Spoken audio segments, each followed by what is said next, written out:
Halo, kami dari kelompok 2 bakal bikin video soal UAS ini. Ya, ini udah kelihatan ya. Udah ini panas.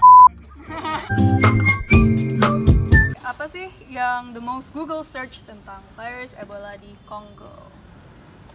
Apa itu Ebola? Oke, Ebola itu merupakan suatu virus yang dimana itu mereka menghambat kebekuan darah yang akhirnya mereka itu akan menyebabkan pendarahan internal dan eksternal. Dan awal munculnya Ebola ini itu pada tahun 1976 di Sudan Selatan dan di Democratic Republic of Congo atau DRC. Nah, dan jadi simptom-simptom dari Ebola ini itu mereka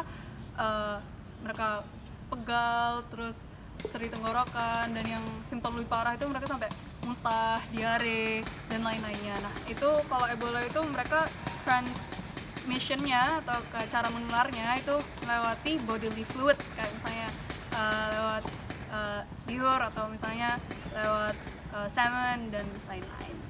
Oke, berikutnya. Mengapa Ebola merupakan isu yang serius? Nah, Ebola itu merupakan isu yang serius karena fatality rate dari Ebola ini itu 25 sampai 90%. Apa yang sudah dilakukan sama pemerintah Kongo? Nah, sebenarnya karena virus Ebola ini kan udah lama ya, udah sejak tahun 1970-an.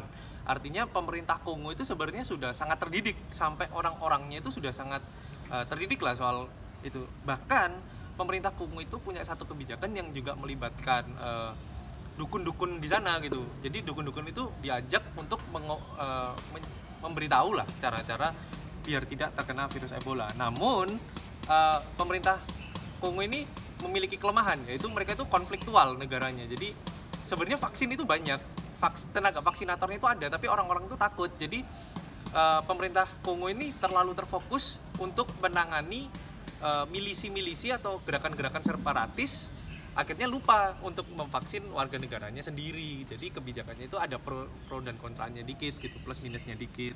Sampai pakai dukun ya, aku juga baru tahu. Oke. Yang keempat ya, kita buka. Bagaimana sistem infrastruktur kesehatan di Kongo bekerja?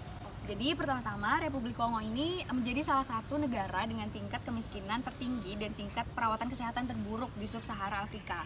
Nah, warga negara Kongo ini tidak mendapatkan jaminan dan atas fasilitas kesehatan yang disebabkan oleh kemiskinan berkepanjangan dan kurangnya efisiensi dalam layanan kesehatan di negara ini.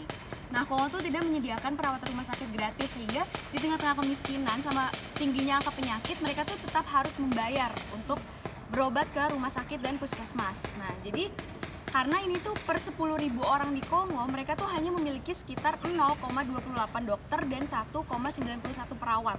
Yang mana angka tersebut tuh menunjukkan bahwa mereka sangat kekurangan tenaga kesehatan.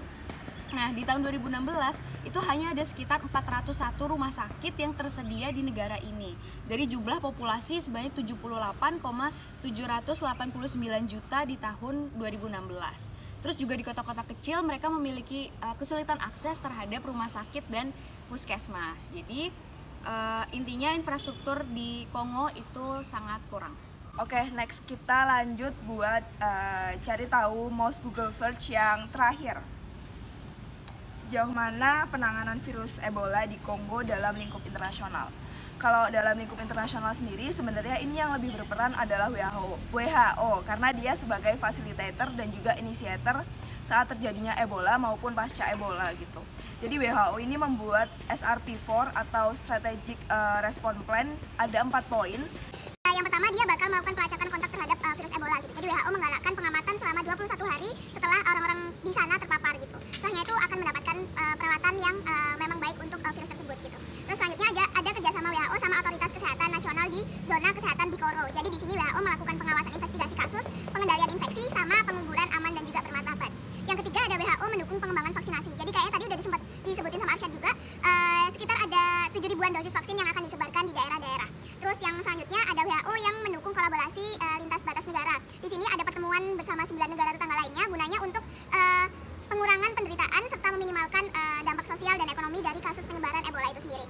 Nah, yang selanjutnya ada WHO kerjasamanya sama mitra UNICEF. Kalau di sini karena banyak juga anak-anak yang terdampak virus Ebola ini, jadi dari UNICEF ini kita meminta tolong untuk adanya dukungan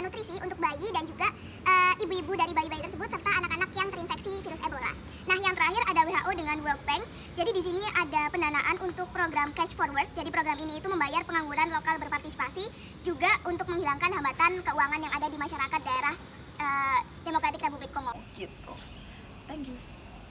Itu sekian dari kami, kita sudah menjawab semua pertanyaan Google, so hope that helps. Makasih. Selamat UAS. Yeay!